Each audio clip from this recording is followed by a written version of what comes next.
ความเครียดในมุมมองของพระพุทธเจ้าในหลักพุทธศาสนาความเครียดไม่ใช่เรื่องแปลกเพราะมันอยู่ในสิ่งที่พระพุทธเจ้าเรียกว่าทุกข์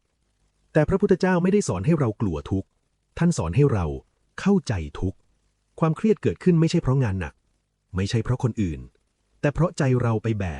ปต้านไปอยากให้ทุกอย่างเป็นอย่างที่เราคิดถ้าสังเกตดีๆเราจะพบว่าเหตุของความเครียดคือ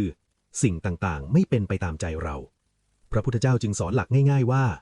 สิ่งใดไม่อยู่ในอำนาจบังคับสิ่งนั้นไม่ควรยึดถือ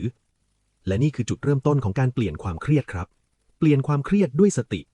เราจำเป็นต้องฝึกสติให้มั่นคงเป็นพื้นฐานพระพุทธเจ้าทรงสอนว่า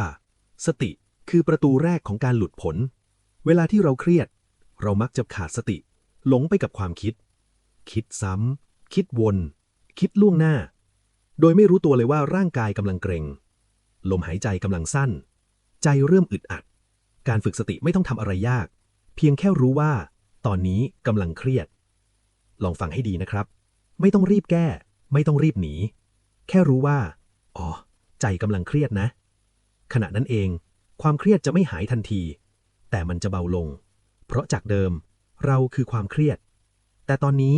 เราเป็นผู้รู้ความเครียดพระพุทธเจ้าตรัสว่าเมื่อมีสติทุกข์ย่อมไม่ครอบงำจิตได้ทั้งหมดก็คือเมื่อมีสติ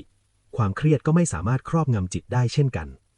3. ใช้ปัญญาเห็นความจริงของความเครียดขั้นต่อไปคือปัญญาเมื่อเรามีสติแล้วลองถามใจตัวเองเบาๆว่า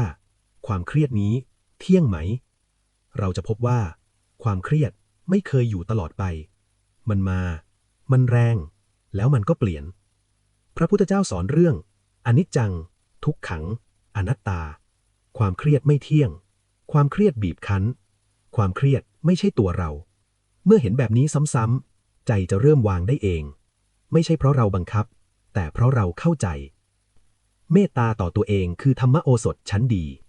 อีกสิ่งหนึ่งที่สำคัญมากแต่คนมักลืมคือการเจริญเมตตาเวลาที่เราเครียดเรามักโทษตัวเองว่าไม่เก่งไม่ดีไม่สำเร็จพระพุทธเจ้าไม่ได้สอนให้เราดุใจแต่สอนให้เราดูแลใจลองพูดกับตัวเองในใจว่าขอให้ใจนี้เป็นสุขแม้กำลังเผชิญความเครียดเรากำลังเรียนรู้ไม่ใช่ล้มเหลวเมตตาไม่ใช่การอ่อนแอแต่คือพลังที่ทำให้ใจไม่แตกสลายสรุปสั้นๆครับพระพุทธศาสนาไม่ได้สอนให้หนีความเครียดแต่สอนให้รู้ทันด้วยสติเข้าใจด้วยปัญญาถ้าทำได้แม้เพียงวันละนิดความเครียดจะค่อยๆกลายเป็นครูไม่ใช่ศัตรู